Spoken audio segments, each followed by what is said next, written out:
All right, welcome back to the layout. I'm going to do a quick video on how to scratch build your own HO scale railroad ties for your layout. And these come in handy when you want to detail a scene alongside your track and even in yards, engine facilities, what have you. Now, if you take a look at this one, this is my own personal one that I have. The color of the tie is pretty much brown, but there's different colors mixed in with it. You have gray, a couple shades of brown, a grimy black. You have your tie plates there. And you could probably dry brush it when you're done with a little white. But if you take a look at this tie plate, you got like a medium rust here, and then along the edges you have more of a like new rust. Okay. If you take a look at the ends, they're split right here, and I'll show you how to simulate that pretty easily.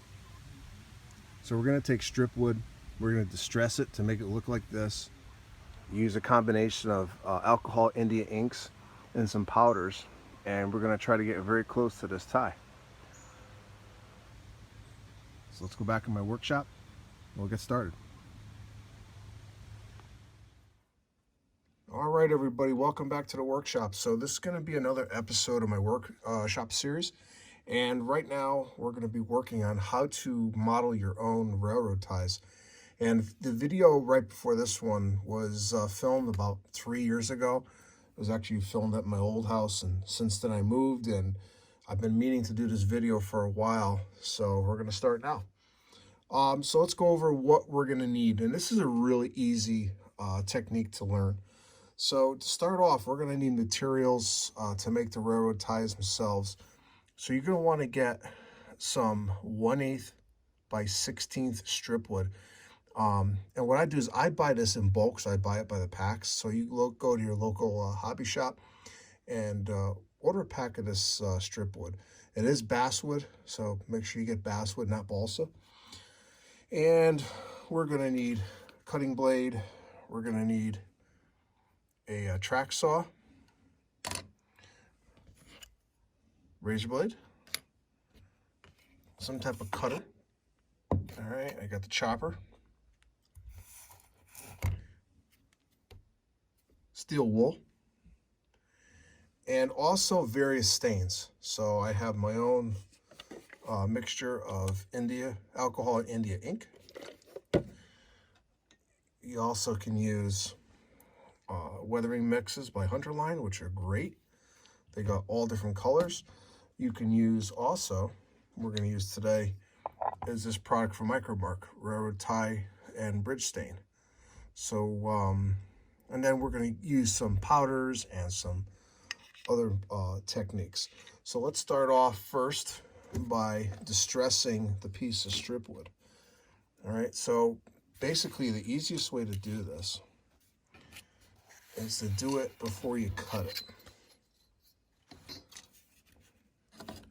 So all you're going to do is take your track saw and just run it on the piece of strip wood. Now when you do it, you want to do all 4 sides. There's no right or wrong way to do it.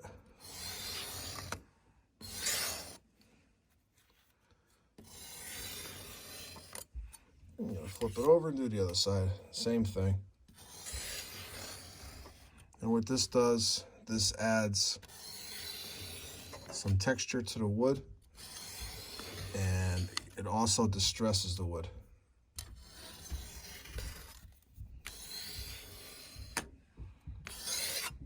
Okay. Now what you want to do, if you notice now, you have all these little hairs sticking out and everything from the distressing. You're going to take your steel wool, like so, and just run it through. And what the steel wool does, it cleans up the wood, and it grabs most of the little hairs.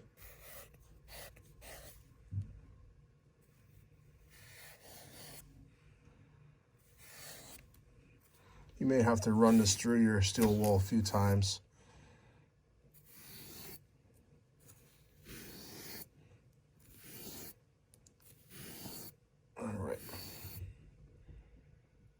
And you can see if I can zoom in on this so you can see what it looks like. So there's some grooves in it, but we're not done with it yet. All right, so let's get the chopper out and we'll be right back. All right, so I got the chopper all set up, and what I did is I measured some of these ties here, and these are an HO scale. These are 8 feet long. So I set up the chopper the same way. And what you got to do,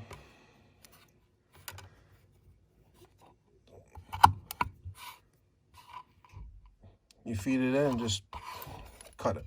It's that simple.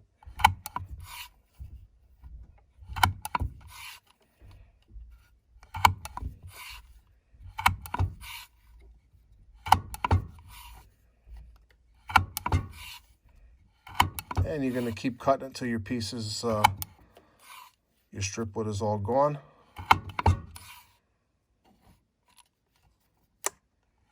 All right, and we'll be right back. All right, now that our pieces are cut, we're going to further the distressing. And what we're going to do now is we're going to split the ends of these ties. So you're going to use a razor blade and basically just cut the ends. There's no rhyme or reason to it. You just have to get them cut. And if pieces break off, that's okay.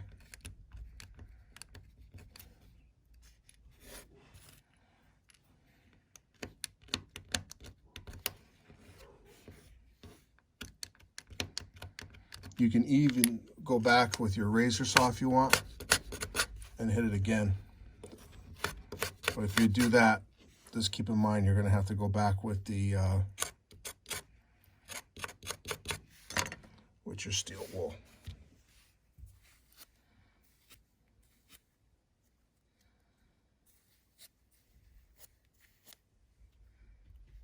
Right, we're going to keep going. And when we come back, I'll show you what the next step will be, which is going to be the actual staining. All right. So again, you just want to cut the ends. And if you want, you can really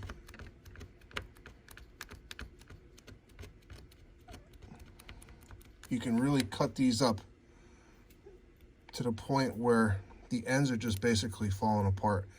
And if you want to have a piece like break off, that's fine.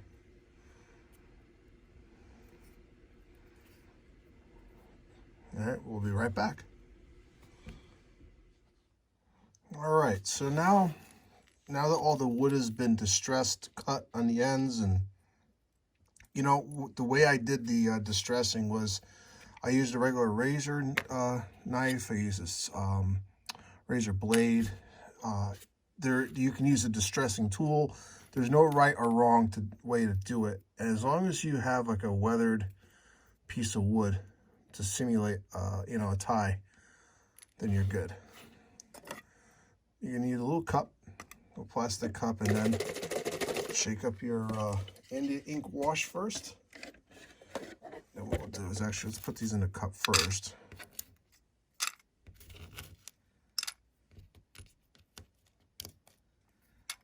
All right.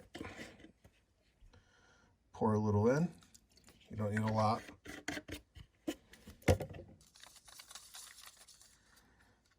And just let them sit in there. All right, so I'm using a dark wash, which is, I'm using 91% alcohol with 3 tablespoons or teaspoons. I think it's 3 teaspoons of India ink.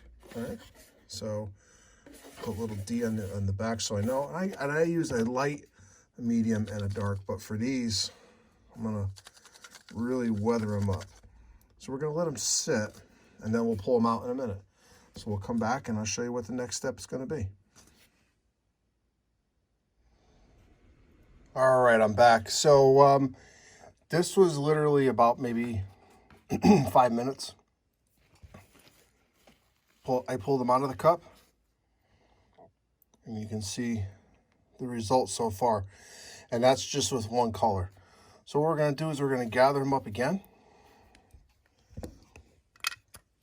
and put them back in the same cup.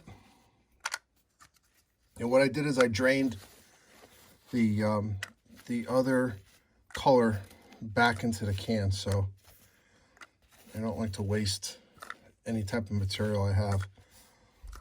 All right, now what we're going to do is we're going to try this one. Excuse me. I'm going to shake it up really good.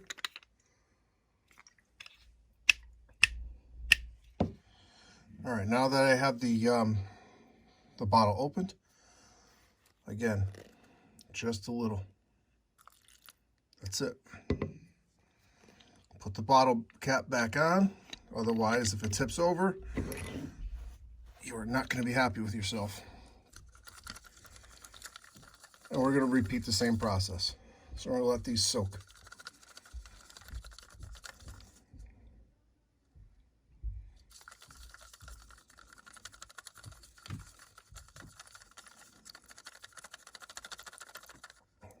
All right, so we'll be back.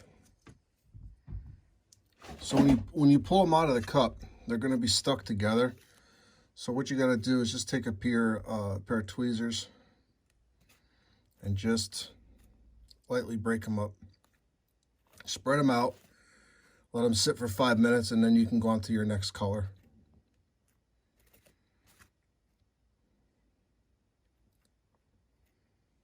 All right, we'll be right back. All right, so we did the ties with 2 different colors.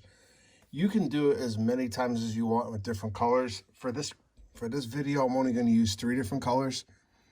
But just to show you, see if you can see it on the film, that's with 2 colors.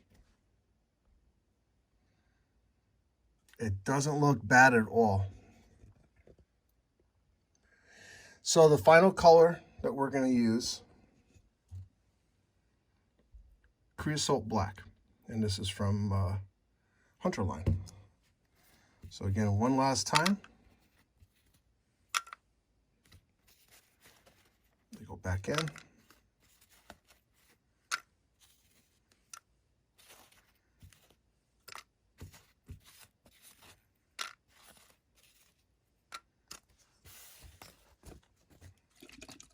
And you want to shake it up.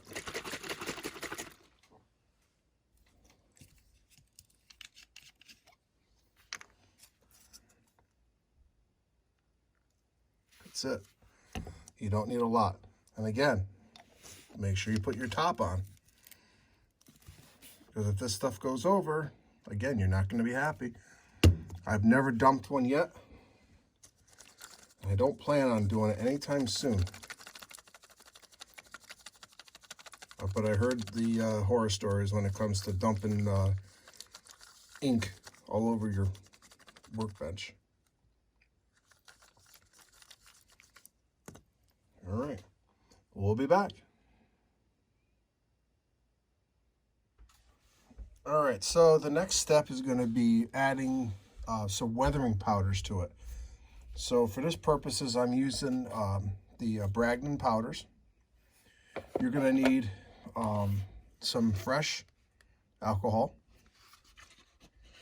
and a new cup. So you just need just a splash. Now, if you use brushes to put on your weathering powders, what I highly recommend you do is mark them. I use a piece of yellow tape. This is, once you use it for powders, that's it. This brush is destined to be powders only. You can't use it back and forth with regular paint because the powders destroy these brushes. So what I'm going to do is take a little bit of rust and just put a little dab of powders where the tie plates used to be. Now you can actually put tie plates on these if you want. Monster Model Works sells them. This is what they look like. All right, and then what I do is I got a couple packs of these, is I paint them and then I cut them out and then glue them to the actual ties. But for this purposes, I'm not going to do that. I'm just going to put just the rust streaks on there. And the reason why I'm doing this is going to be for a project I'm working on for a friend. And this is going to be as part of a structure, which I'll do a separate video on. And this is just a nice added detail to what I've been working on here. Now, if you get a little messy with the powders, it's not a big deal, because you have, if you look at ties, they're all different colors anyway, with rust streaks and stuff. And you can also add different colors. You can add black or gray. Doesn't really matter.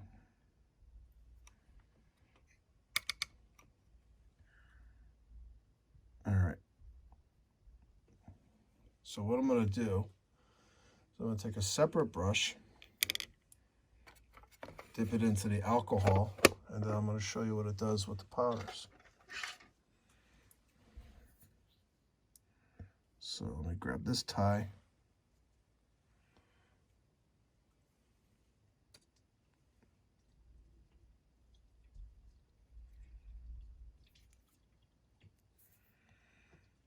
And once that dries, it's going to blend in nice with the wood. So we'll come back in just a minute and I'll show you what the finished result looks like. All right, so now the ties are pretty much dry, and you can just tell by the video how realistic they look. The next thing you want to do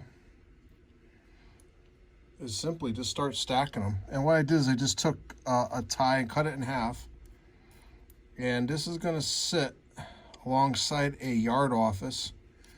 So I'm figuring if this is going to be near a yard, that you're going to have an office maybe with some old ties just sitting there, maybe outside the office or in a yard area.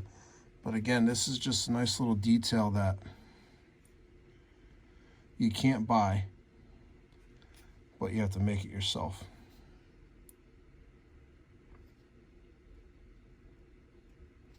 All right, we're going to keep gluing these. I got 20 ties here, so we're going to keep gluing these and just stacking them. And then we'll give it a light dry brush, and then we'll be done. So we'll be right back. All right, everybody, welcome back. So this is going to be the finished product. You could dry brush it if you wanted to. It's entirely up to you. I'm probably going to end up dry brushing just a little bit, but you can see how realistic this looks with the rotted wood, the rust, and the ends are all beat up. A closer look there. All right, so this did not take long at all, but if this is the type of detail you're looking for, try this technique out. It's really simple, and it doesn't cost you a lot of money. So I hope you enjoyed this episode of the workshop series. Finally got around to doing this one. So if you like it, hit the like button, subscribe if you're not already subscribed, and there will be a lot more to come from the workshop series when it comes to detail. So thank you everybody for watching. Thank you for all my subscribers, and I'll see you at the next workshop series.